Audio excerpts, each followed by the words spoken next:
to stop what you're doing and listen.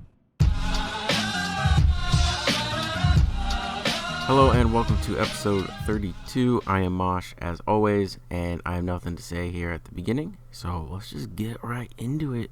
So crates, aka loot boxes, will be leaving Rocket League later this year. This is from Psyonix themselves. Here at Psyonix and Epic Games as a whole, we are dedicated to creating the best possible experience for our players all over the world. In pursuit of that goal, later this year, we will remove all paid randomized crates from Rocket League, replacing them with a system that shows the exact items you're buying in advance. This is similar to changes implemented earlier this year by the Fortnite Save the World team. Rocket Pass Premium, DLC cars, and esports shop items will continue to be offered for direct purchase alongside our new system. We will share more information, including timelines and rollout specifications, in the coming months.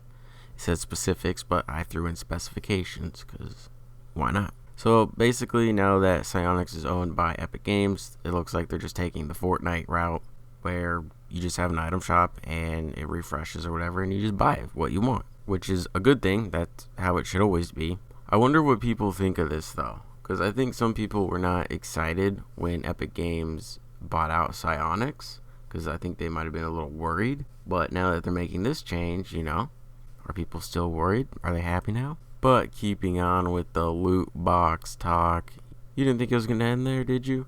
Nintendo, Sony, and Microsoft are going to require companies to disclose the odds of their loot boxes.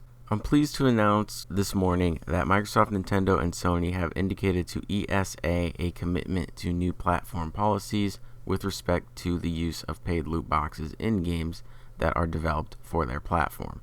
Specifically, this would apply to new games and game updates that add loot box features, and it would require the disclosure of the relative rarity or probabilities of obtaining randomized virtual items in games that are available on their platforms. And that is from Michael Warnicki, the Chief Counsel of Entertainment Software Association, or ESA. Many of the leading video game publishers of the Entertainment Software Association have decided that they are going to implement a similar approach at the publisher level to provide consumers this information and give them enhanced information to make purchase decisions. Platform holders are targeting to implement them in 2020. The trade group released a list of its member companies that have pledged to release loot box disclosure odds on all new games by the end of 2020.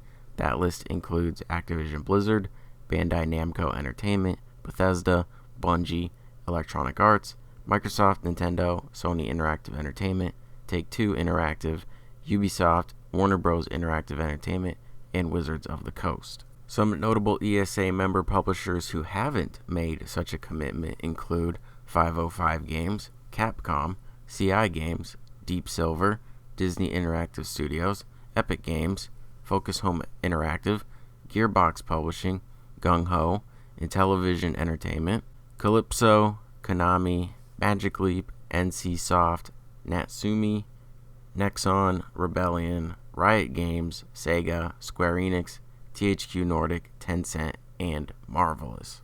Now, I don't know every game that these companies have made, so I don't know if their games necessarily have loot boxes in them, but Epic Games was mentioned, and I just said Rocket League is getting rid of loot boxes, and Fortnite doesn't have them, so Epic Games not making that commitment isn't really a big deal because they don't have loot boxes. And THQ Nordic said on Twitter that they didn't make the commitment because they don't have any games that have loot boxes, and they don't plan to add any, so yeah. But the big boys have agreed. Activision, EA, Ubisoft, Microsoft, Nintendo, Sony, Bethesda, Take-Two. So that's good. And Bungie, I don't think Bungie has loot boxes anymore. They did, but I'm pretty sure they removed them, and you can just buy whatever you want in the store now. I could be wrong on that, as I have not played Destiny in a while, but I'm pretty sure that's what they did. So yeah, more loot box stuff. Will it ever end? No. No. Alright, let's start this by calling it the rumor mill. I'm about to go off on 3 rumors, and that's all they are, rumors. So the first thing is that Modern Warfare will have a battle royale coming out in early 2020 that will be free to play. And again, it's just a rumor. That's why I did not mention it in my multiplayer video, because it's not confirmed, and I only want to mention things in that video that are confirmed. Sticking with the Call of Duty rumors, Call of Duty 2020, the game being developed by Treyarch because Raven Software and Sledgehammer Games couldn't get along. This is coming from the person that leaked Modern Warfare, so take it however you will. They say, their name's a long sensation. Call of Duty 2020 has been under two names thus far: Call of Duty Black Ops and Call of Duty Black Ops 5. He says it's set during the Cold War, spans the entire 40 plus years, and includes the Vietnam and Korean War, described as even more gritty and gruesome than Modern Warfare. So if this is true, then it looks like we're just in reboot fest. As Modern Warfare was rebooted, Black Ops might be rebooted. We'll see. We'll see how gritty and gruesome it is, because I feel like when Modern Warfare comes out, it's going to get quite a bit of flack, especially with all the recent mass shootings, which are really no different than the previous mass shootings. But I do feel like they are going to get a lot of backlash for this, especially people that just don't play video games, really. I mean, it seems to be where most of the complaints come from, are people that just don't even play games.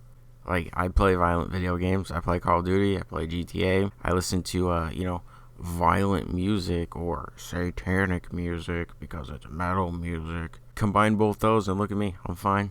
I don't have a criminal record. I'm not a violent person. I don't have guns. Never thought about killing anyone. But hey, that's the stuff that creates these monsters, right? I seem to be doing just fine. Went to a concert the other day, full of all the other psychopaths. And guess what? Nothing bad happened. I'll get to that a little later, though. Anyway, what I was getting at is if Modern Warfare does get flack, then Treyarch will probably tone it down a bit for this game. And the last rumor I have for today is that Warner Bros. Montreal may or may not be making a Batman Court of Owls video game. So this is not to be confused with Rocksteady. They're both under the Warner Brothers family thing, whatever. And the rumor is also that Rocksteady is making a Batman game as well, so we might be getting two. And this game is supposed to be on current gen. Should probably be announced fairly soon, because we're kind of running out of time here. There's only a year left on these bad boys. I mean, if you got games still coming out for current gen, you better start talking about them.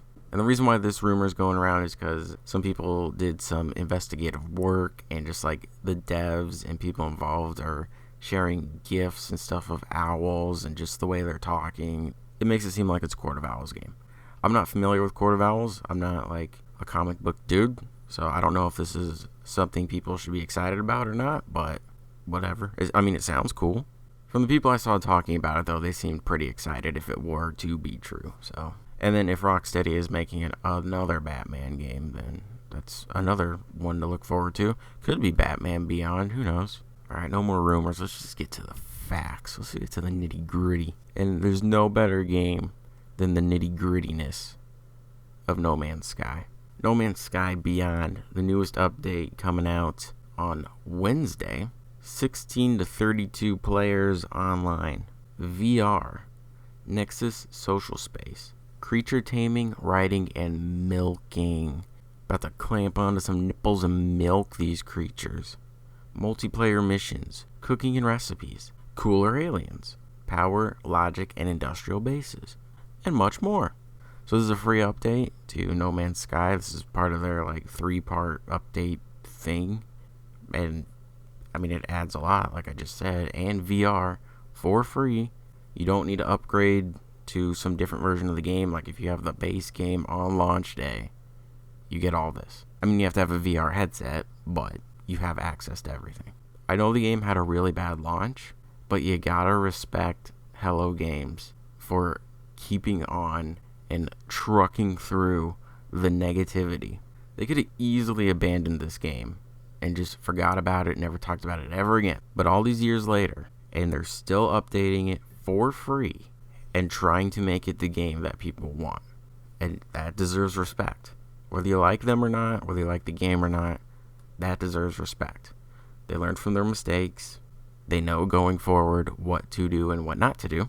And credit where credit's due. I mean, they have to make these updates free, because if they were charging people for these updates, there'd be a lot more angry people.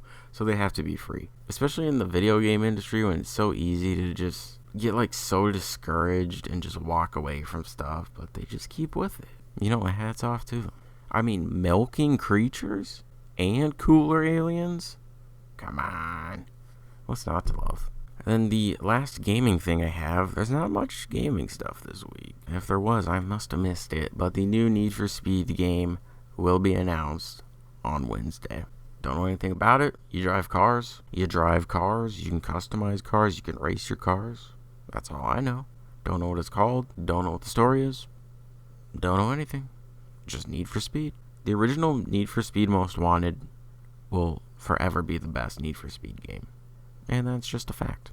Alright, moving on to music. So As I Lay Dying finally announced their new album, and it was right from what I said 3 weeks ago.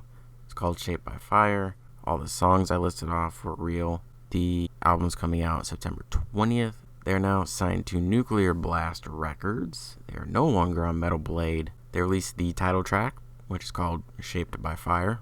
That's what a title track is. It's when the song is the same title as the album title. I don't think people are focusing in on this very much, though. It releases on September 20th. That's the day of the Area 51 raid. This is our soundtrack to it. And the band name just makes sense. As I Lay Dying, which is what we're going to be doing when the military fires thousands of rounds upon us. It's perfect. Tool released a new song, the title track from their new album coming out on August 30th, called Fear Inoculum. It's like 10 minutes long. It's a Tool song. I mean, I don't know. If I'm being really honest, I don't really care for it. But hey, a lot of people seem to be enjoying it. They're happy the band's back. Good for them. I honestly think my biggest issue with it is its length. Like, once a song passes 10 minutes, it better be an absolute banger, because listening to a song for that long it's too much for me. Anyway, like I was saying before, I went to the Slipknot concert this past Sunday. Not the Sunday that just happened, the one prior, the 4th of August, with Behemoth, Gojira, and Volbeat, and obviously Slipknot, the headliners. Of course, they're headlining. They're the third biggest metal band in the world, okay? I've seen every band on this bill before, so it wasn't anything new to me other than them playing new songs. But it was still really good. It was really hot and sweaty because of where I live, and it's outside in the summer. I do want to say something about Volbeat real quick, though. I don't really care for them, mostly because of the vocalist. His voice is just, it doesn't do it for me, and they're from Denmark, and his accent is kind of thick, so it's just, you combine all that, and it just doesn't do it for me. Like I said, I've seen them before. I know who they are. I've heard their songs a bajillion times on the radio. Their sound, though, they have kind of a southern, westernish rock sound, rockabilly, 50s-ish sound going on. And they do it really well. But again, they're from Europe. So, those sounds are very American. So for a European band to pull that off as well as they do, respect. And they also have some pretty good guitar riffs. So, the musicality of their stuff, I'm totally down with. It's simply just the vocalist that rubs me the wrong way. And then while Slipknot was setting up, they play music over the PA system, and Walk by Pantera came on, and everyone started singing along, which is cool, because that's what I talk about with the unity of the metal world, is no one signaled for anyone to do this. We just did it. Everyone just knew people were going to sing along to it. And they sing along to it loudly. It wasn't people just kind of bumbling it. The whole 20,000 people or whatever. I think the thing was sold out. I mean, there was so many people there. Everyone was just chanting it. It was just a cool thing. Anyway, Slipknot took the stage. I shed a tear. I'll admit it. 6th time seeing them. Doesn't ever get old. They get better every time, or at least it feels that way. And Corey's vocals, Jesus Christ. The dude sounds fantastic these days. Anyone that says that man can't do anything, you're deaf. Yeah, they sounded great, did great, everything was great, had a great time. they'll probably be back again next year in the United States for another tour, and I will be there because I don't miss any of their shows. So one thing I don't miss, if they come to town, it's like a guarantee I will be there. This is basically the Slipknot episode of this because there's more. The album came out. The long-awaited 6th album was released, and I have to do a review on it right now. Also, after this, like, most of my Slipknot talk will be done. I know I've been hyping it up for a while now. They're my favorite band. Like, I talk about them. But after this, it'll be out of my system, mostly. Slipknot released their 6th studio album, We Are Not Your Kind, on August 9th. A little background of the band. Slipknot is an American heavy metal band from Des Moines, Iowa. The band was founded in 1995 by percussionist Sean Crahan, drummer Joey Jordison, and bassist Paul Gray. After several lineup changes in its early years, the band settled on 9 members for more than a decade. Crahan, Jordison, Gray, Craig Jones, Mick Thompson, Corey Taylor, Sid Wilson, Chris Fain, and Jim Root. Paul Gray died on May 24th, 2010. Jordison left the band due to illness on December 12, 2013. The band found their replacements in Alessandro Venturella on bass and Jay Weinberg on drums. After the departure of Jordison, the only founding member in the current lineup is percussionist Crahan, who also goes by Clown. Chris Fain left the band due to a lawsuit on March 18th, 2019. And he would be replaced by Tortilla Man. That's just what the fans call him. We don't know his identity as of right now. Slipknot is well known for its attention-grabbing image, aggressive style of music, and energetic and chaotic live shows. The band rapidly rose to success following the release of their eponymous debut album in 1999. Happy 20-year anniversary. The 2001 follow-up album, Iowa, although darker in tone, made the band more popular. After a brief hiatus, Slipknot returned in 2004 with Volume 3, The Subliminal Verses, before going on another hiatus and returning in 2008 with their 4th album, All Hope Is Gone, which debuted at number 1 on the Billboard 200 chart. After another long hiatus, Slipknot released its 5th album, Point 5, The Gray Chapter, in 2014, and their 6th album, We Are Not Your Kind, on August 9th, 2019. The band has sold over 30 million records worldwide. Alright, I'm going to go track by track through this thing. So first up is Insert Coin. This is the intro track. It has kind of like an 80s sound going to it, kind of synthy stuff. And I believe that's why it's called Insert Coin, because arcades were popular back then. So just kind of makes sense. My only real issue is I wish that this led into the next song better, because it kind of just ends and then the next one starts with like the choir. And the next song is Unsainted, but I really feel like they could have made that transition perfect, and it just isn't. On to Unsainted. This was the first single that they released, and to me it's just kind of a typical Slipknot radio style single. There's nothing really special, I guess, about it. The female vocals are cool, again, with like the choir going on. I thought that added a cool element to the song, and I think they should do it more often, honestly. Because it didn't sound out of line, or it didn't like take over the song. Like, it just added to it. Still a really good song, though. Just because I said it's a typical radio single or whatever doesn't mean I don't like it. I obviously enjoy it very much. The whole reason I'm even into this band is because I heard their songs on the radio. You know, back when I was a wee young lad, I heard, it was when Volume 3 was out. So they were playing Duality, Before I Forget, Vermilion. And that's basically how I fell in love with the band. And then I just, looked up all their other stuff. Next song is called Birth of the Cruel. The beginning of the song reminds me of Prosthetics from their first album. They sound similar in my head. There's actually Morse code in this song. It starts at the 1 minute and 40 second mark. And when translated, it just says Birth of the Cruel. And that's a little thing that didn't need to be added into the song, but it was. And that's cool. Like, first off, I don't know who brought that into the band. It's like, hey, let's add Morse code to this song. But it's just one of those little things that just adds to what they do. My guess is that it was Craig. I think Craig might talk in Morse code. Maybe he was trying to tell the band, like, hey, I need to go to the bathroom, but since they don't understand Morse code, they're just like, oh, you want to add Morse code in the song? Oh, okay. And then that's just how it came to be. That's how it goes in my head. One of the last screams that Corey lets out, or growls, whatever you want to say, one of the last ones he does on this song sounds like one of the screams you would hear at the beginning of Gently from the Iowa album. I feel like you could put them side to side and they would almost sound similar. So for anyone that says Corey can't scream like the Iowa days, pretty sure he can. I don't know if he even wants to do that style of scream anymore, because it might hurt him, because he's come a long way as a vocalist, so he might be doing more proper techniques now, which helps his voice in the long run. You gotta, like, everyone wants all the Iowa stuff. You gotta think about the guys. This isn't about us, the fans. It's about the guys. They're the ones making the stuff. They're the ones performing it.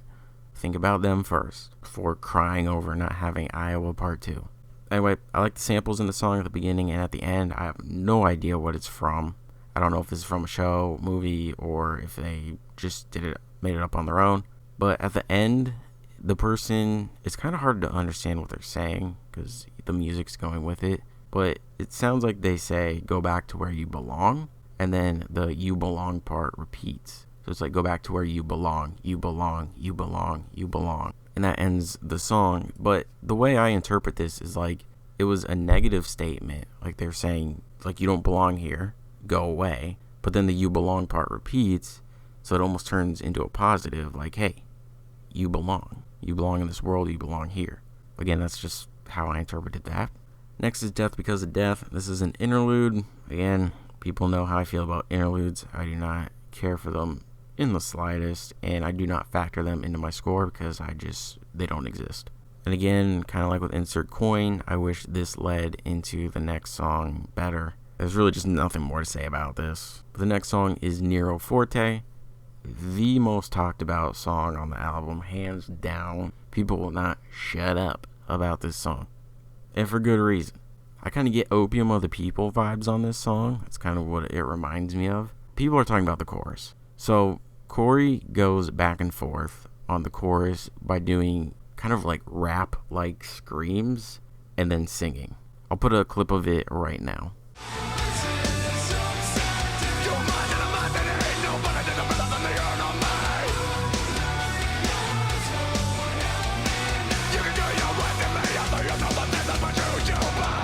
So as you can hear, it's kind of an unconventional chorus, but I think that's what makes it really cool, is because you don't expect something like that. And I've seen people asking who was doing the singing part on the chorus. It's Corey. It sounds just like him. I don't know why people are even questioning that. Just because he's singing in a more high pitch. The dude has range. If you really want to hear his range, then listen to Stone Sour's 1994 demo for the song I Can't Believe. I know that song's 25 years old at this point, but like I said, Corey's very talented. He can still pull that off. Also, Corey doesn't want people to hear that song because I guess he's embarrassed by it, so definitely go listen to it. And yes, for those that don't know, Corey was in Stone Sour before he was in Slipknot. That's why people are like, why is he so much happier in Stone Sour? Because that's his baby. Like, Slipknot made him, but Stone Sour is his baby. Slipknot's where he gets his demons out, and Stone Sour is where he has fun. Let the man enjoy his life. But again, on Nero Forte, this sounds like a song that could be on their first album, in my opinion. Next song after that is Critical Darling. There's really not much for me to say on this song. Like, the verses are kind of what you expect. The chorus is what you expect. Lyrics are what you expect. Instrumentation, like, it's a Slipknot song, basically. I do want to mention the ending, though. The ending leads perfectly into the next song, which is A Liar's Funeral. And when I heard that, instantly got goosebumps. Hair on my arms stood up. The hair on the back of my neck probably stood up too, but I can't see back there, so I'm not entirely sure. But yeah, getting right into A Liar's Funeral, like, there's just something about Corey singing over slow parts of Slipknot songs that's just, like, when he sings over slow Stone Sour songs, it just doesn't hit you the same way it does when he does it with Slipknot. When he does it with Slipknot, you know you're about to eat a big bowl of Felios. So this is kind of like a bipolar song. It starts slow, and then he screams liar, and then it goes slow again, and then he screams liar again, and then the song really just kind of kicks in. It's still kind of a slower song compared to others. One of the lines in the lyrics, another neck too eager for the rope. Come on. The lyrics on this album are fantastic, by the way. I also want to clear this up. A lot of people think this song's about Chris. It's not. I understand why people would think this. It's called A Liar's Funeral, and his mask was called A Liar's Mask. Corey says burn 3 times, and Chris's number was 3. Like, I understand it's not about Chris. The song is about people that look down on Corey and his depression. But again, people can interpret it however they want. If you want it to be about Chris, I guess you could. Next song is called Red Flag. And if you want a song that has just screaming and no singing in it, I have the song for you. Red Flag, it just goes. Like it's Slipknot, just bringing the heavy and just going for it. Also, I want to point out something on the chorus. I don't know if many people have noticed, but there's kind of like a robot or like a monotone Corey in the background. It's kind of faint, so you have to listen for it, but it's there. Next song is called What's Next, or I guess the next interlude. That's what it is. And this leads perfectly into the next song called Spiders with a bass slide. I feel like What's Next and the next song, Spiders, should just be combined. Like, What's Next is less than a minute long, so I don't know why they were split up. I would really like to know why, because that just doesn't make sense to me. Anyway, going into the next song, Spiders. The piano's really cool. Really like that. It's got, the eerie, creepy sound to it, which they do very well. But a lot of people say this is a weird song. I don't think it's that weird. If you want to hear this band do something weird, go listen to a song off of Mate, Feed, Kill, Repeat called Confessions. Once you've heard that, nothing this band does is weird to you anymore. Actually, maybe don't listen to it if that kills, your interpretation of the band or whatever. Mate, Feed, Kill, Repeat was also before Corey's time in the band. That was when Anders was the vocalist, so it's not Corey. The other thing I want to say about Spiders, though, is I don't think it's weird, but it doesn't sound like anything they've done before. Yet, at the same time, it sounds familiar. That's just another thing that this band can do. It's like they do new things, but it still sounds like they've done it before, but they haven't. Next song is called Orphan, and this is the best song on the album. I don't want to hear it. My opinion is a fact. So it kind of starts off with just some sounds. It takes like a minute and 8 seconds or something for the song to like really kick in. When the guitars first come in, I swear to you, it sounds like Metallica. A song off their previous album, I can't remember, but once I heard those guitars, I was like, this is Metallica. Like, it sounds just like them. Anyway, like I said, once the song actually kicks in at the minute 8 second mark, it just goes, kind of like Red Flag. The difference between the two songs is this one has singing on it, on the choruses. This song also reminds me of the Heretic Anthem from Iowa. To me, a song like this is the band at their best. Like, this is Slipknot to me. Orphan. Next song is called My Pain. Now, this is an odd song. A lot of people hate it. My biggest gripe with it is I think it's a little too long. It's nearly 7 minutes, which it could be cut down a bit. I think it deserves to be on the album, but I think they needed to tweak it more. It's kind of hard to explain this one. At some parts it sounds happy, and other parts it sounds creepy. I think Clown comes in at one part and does some vocals. I'm pretty sure that's him, because it doesn't sound like Corey. I don't know who else it would be. And again, I've been seeing a lot of people say they have issues with the song, or they hate it, or it's like the worst song they've ever done, which I don't think is true. But again, like I said earlier, this album is for them, the band, and not for us. This is them getting their emotions out. So if this is a song that Corey and Clown needed to help themselves in whatever way, then so be it. That's good.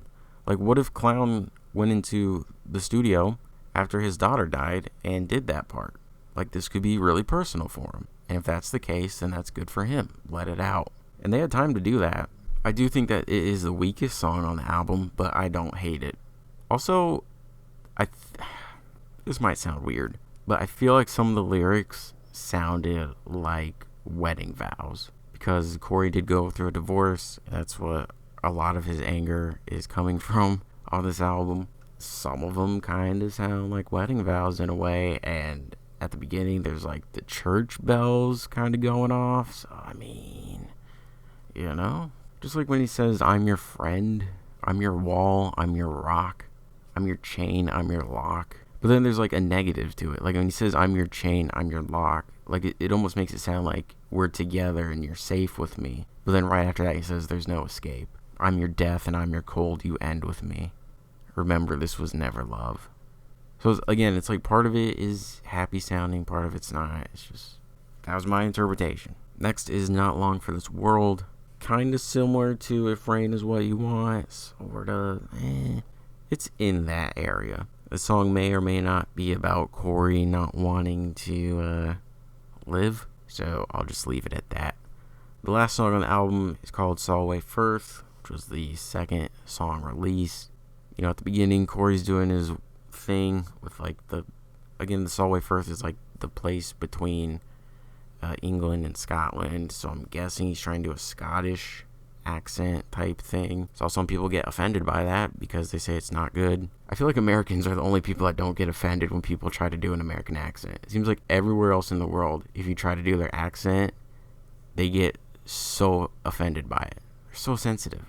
Relax. This is not the way I expected them to end this album, but I'm glad this is how they ended the album, because once it goes, again, it just goes. And then with the lyrics, you want a real smile or the one I used to practice to not feel like a failure. Like, come on.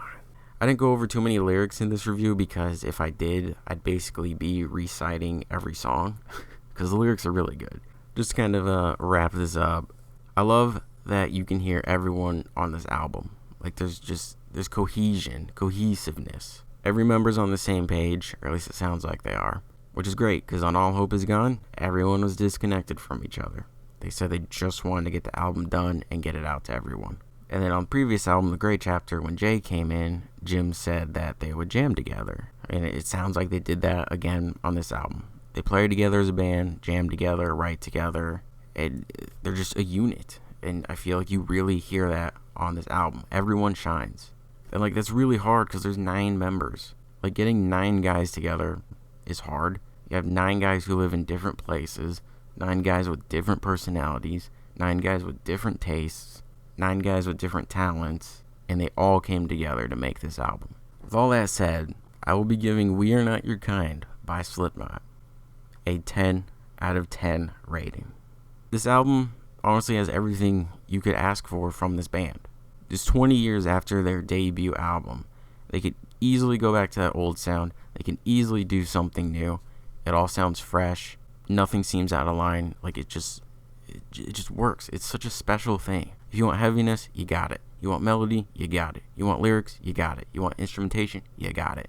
You want slow songs, you got it. You want fast songs, you got it. The band can do everything. And the band isn't doing an Iowa album again, so people need to just shut up and get over it. Back then, the guys were in a bad place mentally. Alcohol, drugs. Like, that's what it took for them to make that album. Why would you want the guys to go back to that? They're all in a good place right now. They seem happy. Like, just be happy for them. It's the same thing with Metallica. People are like, oh, you guys were better when you were alcoholics. Like, you don't say that to people. If you want to listen to old stuff, listen to it. Just be happy these bands are still around today doing their thing. Both of those bands easily could have broken up, and it would have been a giant what if. What if they kept going? What if they stayed together? They're still together. Enjoy it. Be happy for them. Corey sounds great on this album. Like I said, the lyrics are fantastic. Anger, depression, divorce, this was his album to go off on, and he did. Craig, shout out to Craig. His sounds were sprinkled all over this album. I feel like he took a step forward. It was cool to hear. Jay, I thought Jay did a great job. I think he's a perfect replacement for Joey. I know people are still mad that Joey's gone. In my opinion, Jay is just as good as Joey because he can play Joey's songs. So they're clearly on the same skill level. The difference between the two, which people seem to not be able to articulate, because everyone just says Joey's better than Jay, which is just pure opinion. The difference between the two is that they're 2 different writers. They just write differently. And they write differently because they're 2 different people. Jay can't just fly into Joey's head and be like, oh yeah, I'm going to take that idea and that idea and that idea. Thanks. See you on the next album. Also, Joey can't really play anymore. Like, he has an issue. The transverse myelitis, or however you pronounce it. He said last year that he was just then at 100%. Last year. 10 years after All Hope Is Gone came out. Was the band supposed to wait 10 years for Joey? And now this year, it's 11 years later. Were they supposed to wait that long? And we don't even know if Joey's 100% because someone on Reddit ran into him at a store not too long ago, and he said Joey was in a lot of pain and that he had to sit for a little while because he just like couldn't walk. Like, if the dude can barely walk through a store, how's he supposed to play on albums and tour? He can't do it. And Jay grew up a huge fan of the band. There's that video of him backstage dressed up as Corey while his dad's talking to Jim. That kid then grew up to be in the band he idolized. And he dressed up as Corey, and now Corey's right in front of him every show when they play. Like, that's really cool. If you hate Jay, then I hate you. Because if you can't be happy for that guy, like, just, there's something wrong with you. The band had to move on from Joey. Get over it. Move on. If Joey was so ready to play in band stuff, why isn't he out there? Vimic's not doing anything. They're on hiatus or probably done. Sinsanum's done or on hiatus or whatever. The one dude's already back in Dragon Force. So if the dude's just, itching to get out there, why isn't he out there? Because he can't play. Just because the band doesn't talk about Joey doesn't mean they don't talk to Joey. Is Corey supposed to just get on Twitter and be like, hey guys, just had a phone call with Joey. Okay, bye. Like, their private business is their private business. Just let them be. The guitars all sounded really good. Like, there wasn't really anything flashy, but I didn't feel like they were really lacking either. It's just, like, the anger and the eeriness is so genuine when you hear it from this band. Like, some bands try really hard to be angry or creepy, and it just sounds forced. But Slipknot, it just sounds natural. Like, they're just able to pull it off. They're their own band. They're their own genre. Like, they really are their own genre. No one sounds like them. They don't sound like anyone else. They're just Slipknot. And you can say that for other bands. Deftones, Korn, System of a Down. These are all bands that have their own sound and don't sound like anyone else. The funny thing is all those bands were grouped in as nu metal back in the day, yet they all sound so different. They all have their own identities. And the last thing I want to say, I see a lot of people saying that this is their best album. I understand people are really excited because it just came out. I'm also very excited. It's been out for less than a week at this point, so let's just give it time, digest it a bit. I'd say give it a year. Give it one full year before making the claim it's their best album. It makes a really strong case, but we need to give it time. When Ghost released Prequel last year, I was like, this is it. This is their best album. Once some time passed, I was like, you know what? Maybe it's not their best album. I still really like it, but I might like Melior better. Give it time. Relax. Okay, I will put links below to where you can hear the album, and that's gonna be it for this review. 10 out of 10. Slipknot, We Are Not Your Kind. Time for my weekly pick. Keeping on with Slipknot. It's another episode of the Metal Talks thing that Spotify does. So the one I recommended the other week was with Corey, and that was actually from a few years ago. This is a brand new one with Clown. It's the same thing where he talks, they play a song, he talks, they play a song. So have shuffle off so that everything makes sense. Something to listen to. Also, Clown can be a little out there sometimes. He kind of tries a little too hard with the artistic talk. So, he's an artsy fartsy dude. Sometimes some things he says, you're just kind of like, what?